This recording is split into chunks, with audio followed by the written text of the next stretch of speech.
नमस्कार, मैं धर्मेंद्र कुमार प्रगति क्लासेस के YouTube चैनल में आप सभी का बहुत बहुत स्वागत। बात करेंगे सामान्य विज्ञान कक्षा 10 और वीडियो क्रमांक 2। तो इसमें देखेंगे प्रश्न है रासायनिक समीकरण किसे कहते हैं, अभिकारक व उत्पाद को समझाइए। कक्षा 10 का ये प्रश्न है और ये प्रश्न कई बार एग्जाम में पूछा गया है, 2024 में भी ये पूछा जा सकता है। इसी तरीके से बताऊंगा, तो देख लीजिए। सबसे पहले रासायनिक समीकरण किसे कहते हैं, तो रासायनिक समीकरण वह समीकरण है जिसमें भाग लेने वाले पदार्थ तथा बनने वाले पदार्थ को एक संकेत के रूप में लिखते हैं, ठीक है ना। तो रासायनिक समीकरण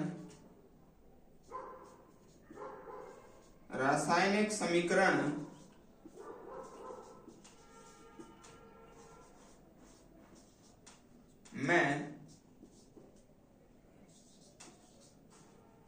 भाग लेने वाले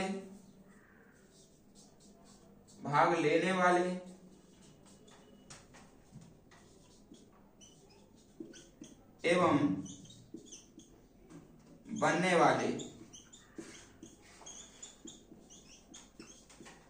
पदार्थ को संकेत के रूप में लिखते हैं। संकेत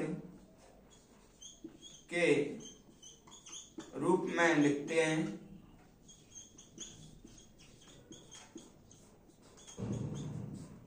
ठीक है, तो ये क्या है, रासायनिक समीकरण कहलाता है। यानी कि रासायनिक समीकरण में भाग लेने वाले और बनने वाले पदार्थ को संकेत के रूप में लिखते हैं। जैसे कि मैं आपको बता देता हूं कि 6CO2 प्लस 6H2O और यहां पर परावैंगनी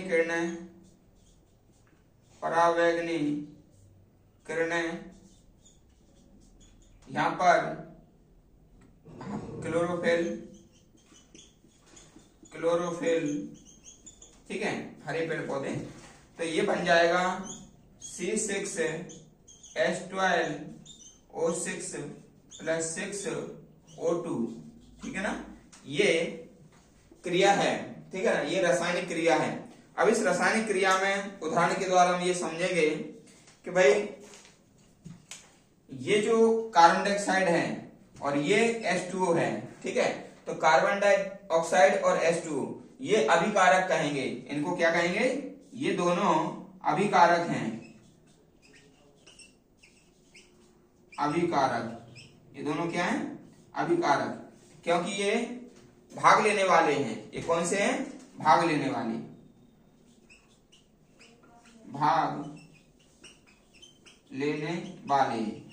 ठीक है ना।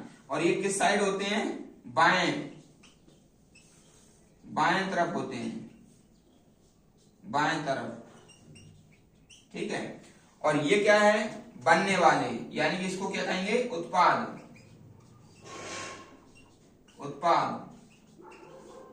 ये बनने वाले हैं और बनने वाले को कहां रखते हैं, दाएं तरफ, ठीक है, दाएं तरफ।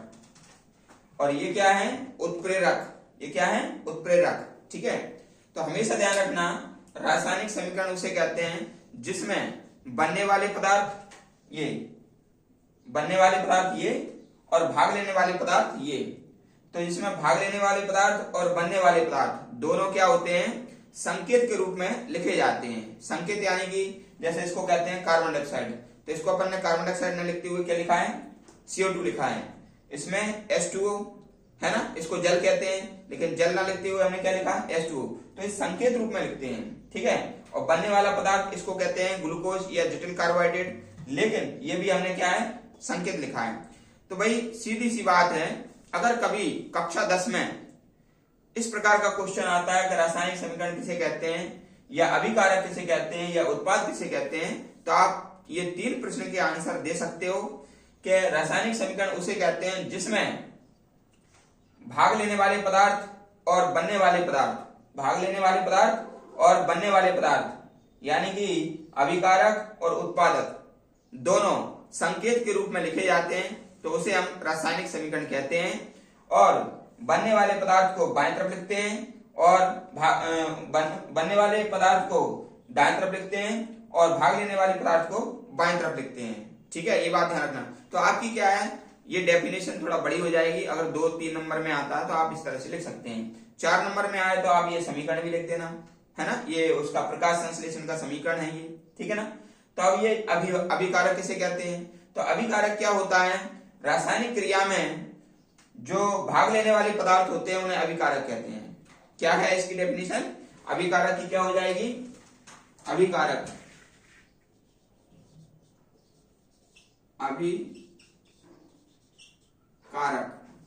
किसे कहते हैं? किसे कहते हैं? ठीक है, ये आपका प्रश्न है, ठीक है ना। उत्तर क्या होगा? रासायनिक क्रिया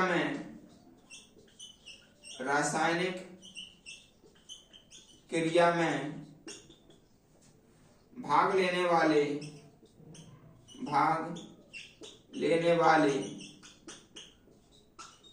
पदार्थ को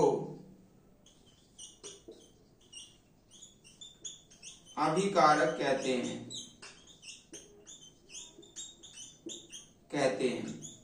ठीक है, ये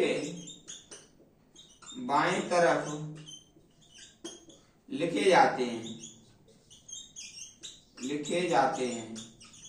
ठीक है, ये बाएं तरफ लिखे जाते हैं। इसी प्रकार हम कह सकते हैं कि जो उत्पाद किसे कहते हैं, ठीक है ना। तो जो उत्पाद होते हैं ना, उत्पाद किसे कहते हैं? तो रासायनिक समीकरण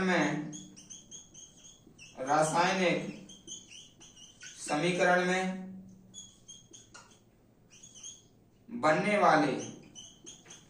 वाले भाग को क्या कहते हैं? उत्पाद कहते हैं। ये दाईं तरफ लिखते हैं, इसको लिखते हैं, ठीक है। इसे कहां लिखते हैं? दाईं तरफ। तो ये हमारा एक प्रश्न था जिसके अंतर्गत 3 प्रश्न हैं, रासायनिक समीकरण, अभिकारक और उत्पादन। वीडियो आपको कैसा लगा कमेंट्स करके बताना। और परीक्षा की दृष्टि से ये महत्वपूर्ण प्रश्न है, इसलिए इसको याद करना। जो व्यक्ति नए हैं वो चैनल को सब्सक्राइब करना। सभी का बहुत बहुत धन्यवाद।